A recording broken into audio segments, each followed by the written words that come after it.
obviously there's a lot of really powerful and poignant moments in that story, and also some really disturbing moments. So we've got today as panelists two attorneys from Free to Thrive, Pallavi Garg, who heads up our criminal program, is our senior attorney there, and Melissa Thomas, staff attorney who does both family and criminal law. So we just want to chat through like some of the things that struck you both from seeing the film. And in particular, I just want to start by asking, what are some misconceptions that you think are common about trafficking and also about relationships like the one that we saw portrayed in the film?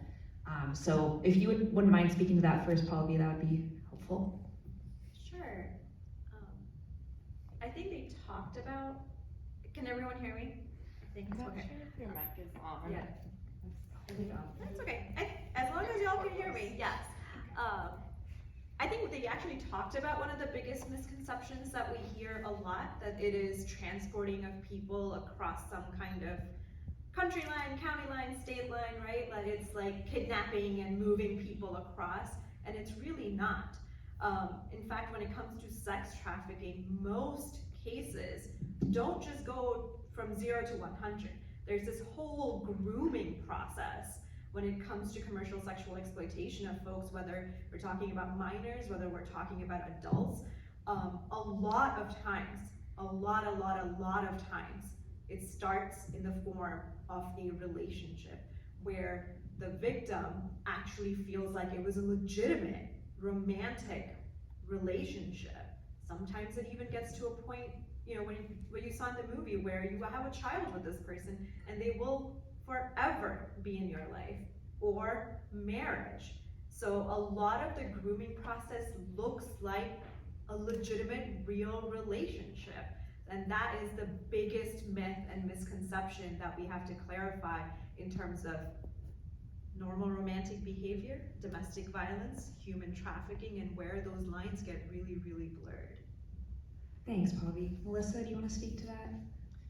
Yeah, I think just to add on to what Pallavi is saying, generally people view, if you haven't experienced something like abuse or exploitation, it's common to view that as something that happens to other people. And I think one of the main themes of this movie is demonstrating how really anyone can be exploited or abused and experience that type of trauma. Yeah, definitely. So in this kind of a situation, one thing we saw in the film is Maddie has contact with the police at the motel, and then we see her when she's still kind of in the middle of this on the phone with her mom briefly. Can you both kind of speak to why it is, like, I guess what in your work has helped you understand why someone in Maddie's situation might not ask for help directly in those moments? Melissa, can we start with you?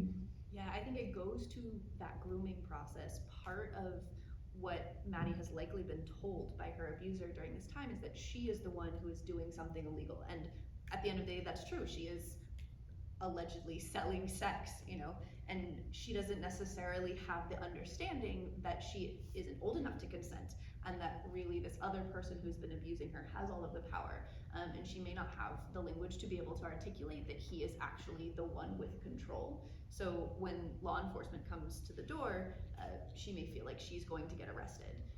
And given the stories we hear from a lot of our clients, historically that has been the case, that those who are being harmed and being exploited are the ones who get arrested at the end of the day.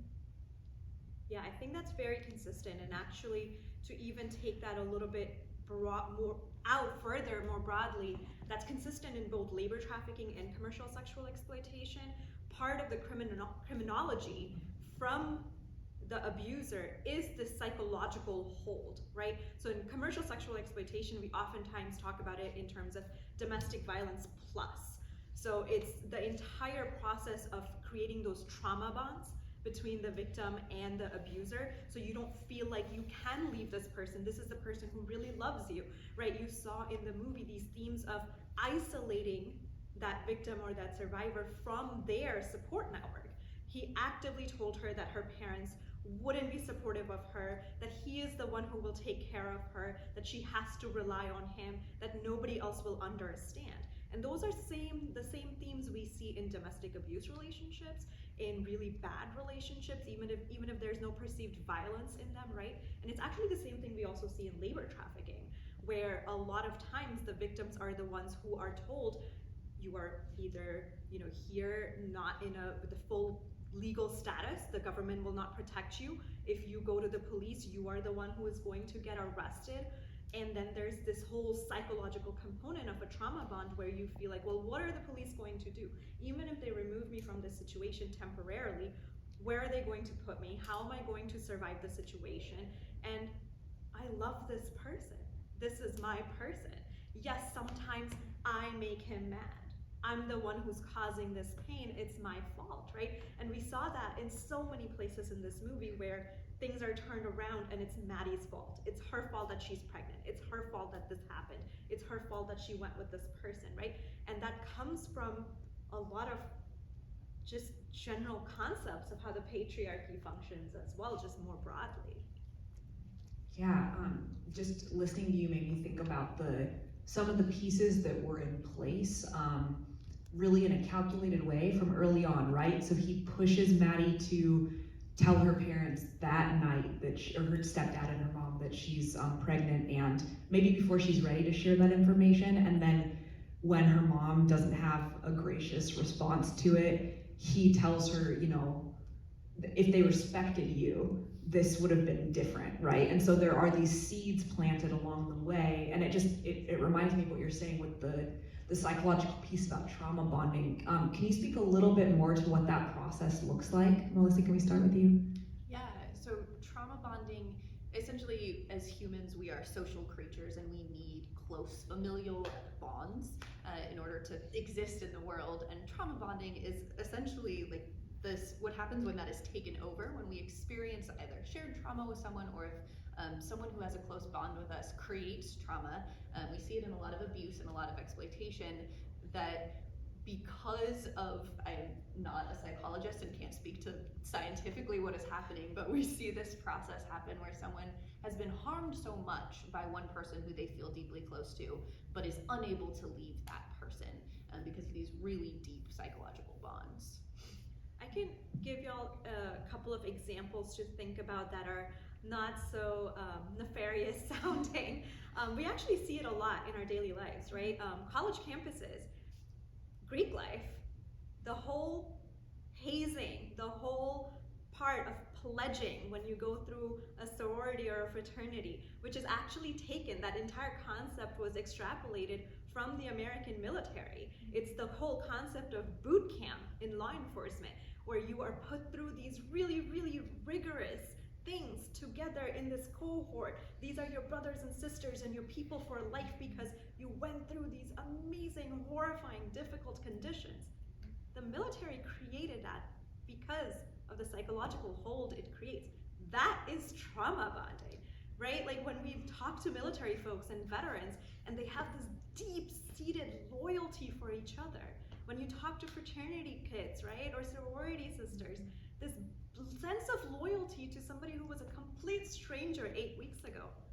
That is trauma bonding. That is scientifically breaking down your concept of how to form a human bond very quickly with somebody that you're going through really difficult situations with. Take that and now put it into a DV relationship. It's the same biological concept. Wow, that's so fascinating. It makes me think also, I think, like you said, it can crop up in all these different areas of life. Those are some structured areas where it can crop up, but also if you've ever been in a work situation where you have a bad boss, like you bond with your coworkers, right? And you gotta pull an all-nighter for this class, you bond with your classmates. I mean, it just, going through hard things together has that effect. And it seems like, particularly the character that we saw portrayed in the film understands that on maybe a intuitive or perceptive level, maybe doesn't have that language, but is proactively creating those bonds, right? Creating hard moments for Maddie where she feels caught and he's her only person to rely on, and then also leveraging the hard moments with her family to bond her to him. So it's just so fascinating to look at, I think, the predator behavior, right? Some people know how to do this with other people. Yeah, there's actually entire books out there on how to be a pimp or how to be a trafficker. And it's the entire concept is to break down the other person's self-identity and self-trust and self-esteem and make them rely on you for those things, right? So it's the exact same thing as what happens in domestic abuse and domestic violence and just relationships that are not healthy. Anything can't happen to you or the people that you love because you have some kind of protection. Like, you know, you might be thinking of yourself as having like being too smart for that to happen to you. I had a friend in law school who I found out like 3 years into our friendship that she had been in an abusive relationship, and it really did shock me because I think she's one of the most brilliant people I've ever met. And in that moment I thought, oh gosh, I have this misconception that this can't happen to someone so smart. So can either of you speak to like more misconceptions that have been broken down through your work with the clients you work with? I think we definitely see that people's vulnerabilities are exploited. So the ways that it's easy to isolate someone, whether that is based on socioeconomic status or age or being a member of some already marginalized group, that will absolutely be exploited. Also, we live in a patriarchy and women have vulnerabilities in this space. We are already socialized from a young age to give certain feminine coded labor to the men in our lives.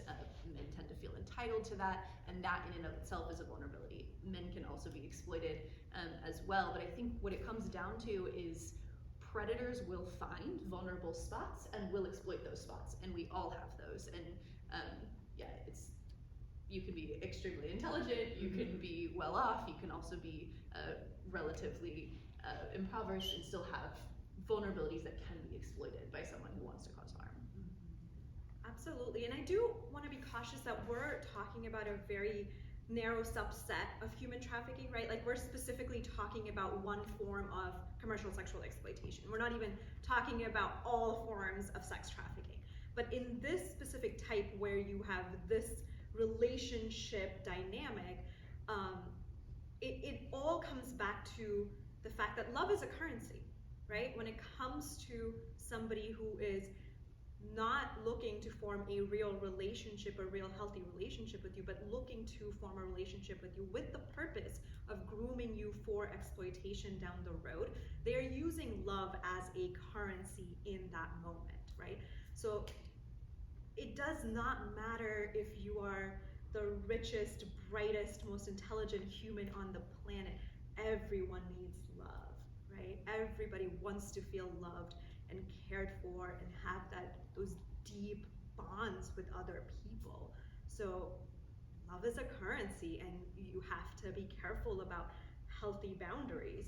It's not something that we're taught. It's not something that's talked about very often. I'm a former prosecutor, right? So like the women in my life from that job are these amazingly strong law enforcement women who are out here enforcing domestic violence laws and human trafficking laws and homicide laws and rape laws and kidnapping laws, who still go through abuse at home, right? Because you can know all about it and you can still feel too embarrassed to talk about it. You can still feel like nobody will understand, that no matter what, this person still loves me. Like, there is no human being on the planet who is immune from